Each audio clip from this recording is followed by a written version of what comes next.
Have you ever found yourself doom scrolling late at night? Oh, all the time. Right. And the algorithm, it serves you one of those breathtaking, perfectly curated posts of a tiny home. Oh, yeah. You know the exact aesthetic. The warm lighting. Yes, the lighting is locked into that warm golden hour glow. There is a freshly brewed pour-over coffee resting on a reclaimed wood deck. And the caption reads like the owner just woke up, strolled out into the wilderness, and effortlessly manifested a six-figure passive income stream. Exactly. Effortlessly. And if you're anything like me, you probably look at that feed and think, I should buy a few acres and do that. Yeah. Like, how hard could it really be to set up a nice little rental property? Yeah, how hard could it be?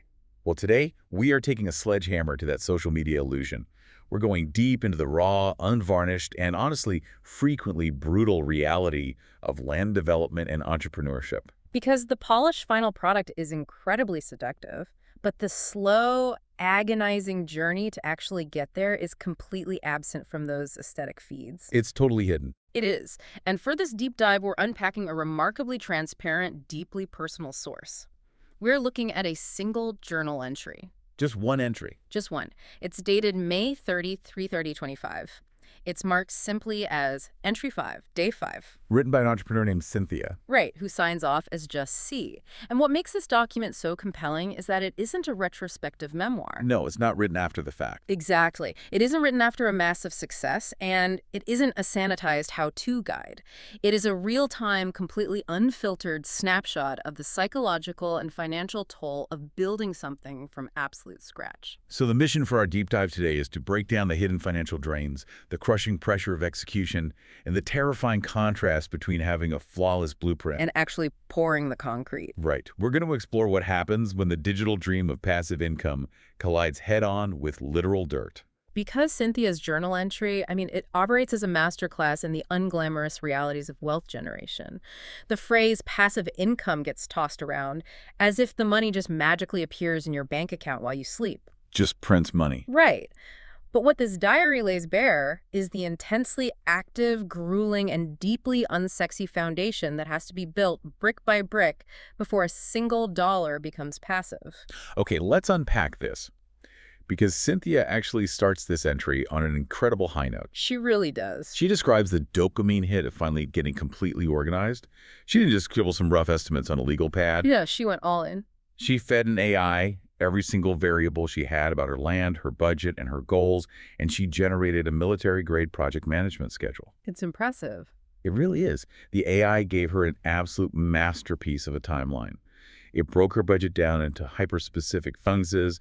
It accounted for complex variables like seasonal weather delays. Which are huge. It's huge. And notorious municipal inspection periods.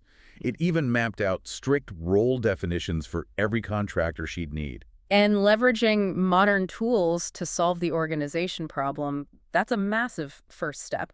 She essentially crowdsourced the collective intelligence of the internet to build a bulletproof roadmap. A completely perfect plan. Right. The timeline wasn't based on naive optimism. It baked in the friction of the real world, at least theoretically. Yeah. Having that level of granular detail, knowing exactly when the foundation should be poured, when the electrical rough-in needs to happen, what the contingencies are, it provides a profound sense of control. You can actually feel her relief radiating off the page. Ugh. She writes, "For the first time since I bought this land, I could see the path from here to there." Yeah. But then the reality of the physical world shatters that digital confidence.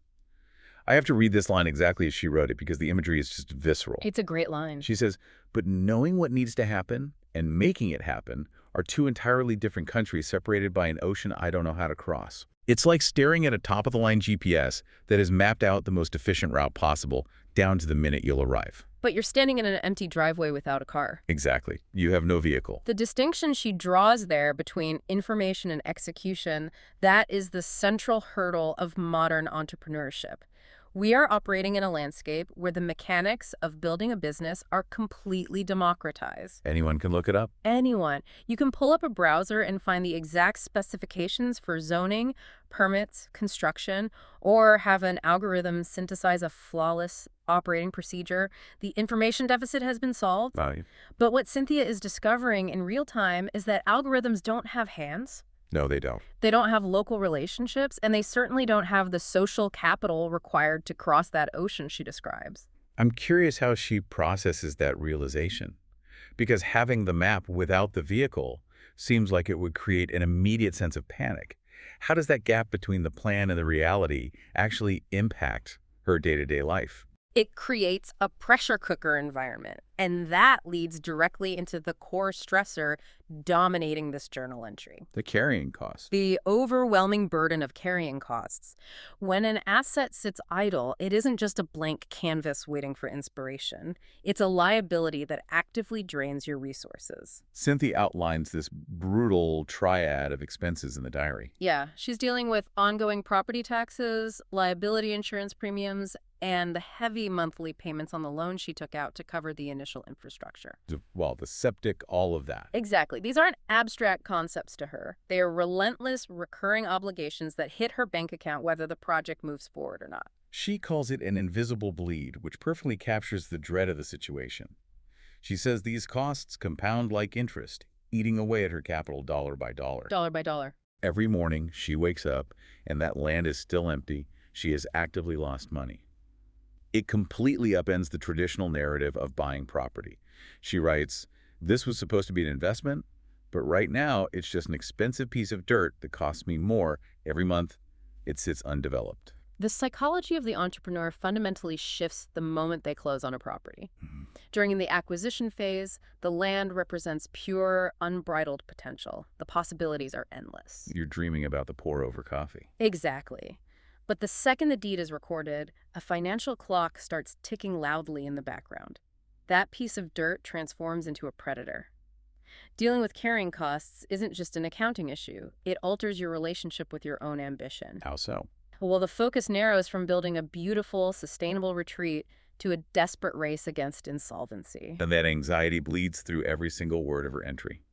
She describes lying awake at 3 a.m., staring at the ceiling, trapped in a loop of mental math. The midnight panic. The midnight panic. She's constantly calculating her burn rate, asking herself, how many months can I sustain these costs before I'm forced to sell? That panic is something anyone who has ever taken a financial risk can relate to. You've got this beautiful, perfectly optimized AI schedule sitting on your laptop, but your physical reality consists of watching your savings evaporate into thin air. And navigating that midnight panic without spiraling is the true filter for success in land development. The mental fortitude required to acknowledge the burn rate without letting it paralyze you is immense. She really shows that fortitude, though. She demonstrates incredible resilience here. She catches herself in the middle of that anxiety loop and writes, "But I can't think like that. Can't afford to spiral." She shuts it down. She forces a pivot away from the ticking clock and directs her focus back to the micro actions she can actually control, which means getting out of bed the next day and picking up the phone. Which brings us to the actual grueling labor of being a developer. She has to build a team. Cynthia is starting from absolute scratch in a brand new county. She doesn't have a deep Rolodex of reliable plumbers and electricians who will prioritize her calls. She's an outsider. A total outsider. And here's where it gets really interesting, because she directly addresses the Instagram illusion we were talking about at the top of the show. The contrast she draws between the digital facade and the physical grind is incredibly sharp. She writes, "This is the part they don't show you on the tiny home Instagram accounts. The months of waiting. The phone calls that go unreturned. The quotes that come back double what you budgeted." That is the reality. Think about the sheer friction of that reality. On social media, you're looking at gleaming subway tile and custom cabinetry. What's deliberately left out of the frame is the developer leaving their 6th desperate voicemail for a local excavator who simply ghosted them after promising to show up a week ago. What Cynthia is bumping up against is a textbook example of survivorship bias shaping our perception of reality. Unpack that a bit. Well, when you consume content about passive income or real estate development online, you're exclusively looking at the projects that survived the gauntlet. The algorithm only serves you the winners. It completely filters out the graveyard of abandoned dreams that succumb to the exact friction Cynthia is dealing with. Right. Nobody posts their failures. Exactly. The invisible barrier to entry isn't a lack of vision. It's the slow, humiliating work of begging strangers to take your money and actually show up to do the job. We never see the empty lot that had to be sold at a 20% loss Yeah. because the owner got bled dry by carrying costs while waiting 9 months for a contractor to pull a permit. Never. We just see the finished product and assume it was a straight line from purchase to profit. The glossy finished product is merely the lagging indicator of 1,000 deeply unsexy micro-battles. The actual foundation of a lucrative rental property isn't the poured concrete. It's not the lumber. No, it's the agonizing process of calling local suppliers, getting rejected, getting quoted astronomical go-away prices because you're an outsider, and waking up the next morning to do it all over again. The essential skill of a developer isn't aesthetic design. It's the sheer stubborn persistence to forge a reliable network out of thin air in a town where nobody knows your name. I'm struck by the sheer exhaustion of that dynamic. If the carrying costs are bleeding her dry and the local contractors are actively ignoring her, how is she actually surviving this phase? It's a great question. She reveals a fascinating lifeline in the journal that exposes a completely different dimension of her life. Her consulting business is the only thing keeping the development dream afloat. Yes. She breaks down the math, noting that every single corporate client project she completes buys her exactly 1 more month of carrying costs for the land. The psychological weight of that equation is staggering. She's essentially funding her own struggle. It forces her to live a dual life, constantly code switching between two completely opposite identities, which creates a profound internal tension. The whiplash of moving between those two worlds has to be incredibly disorienting. She articulates the cognitive dissonance so well. On one hand, she's a highly competent, well-compensated business consultant. She's the boss. Right. Corporate clients hire her to solve complex problems. She commands the room, her expertise is respected, and she dictates the strategy.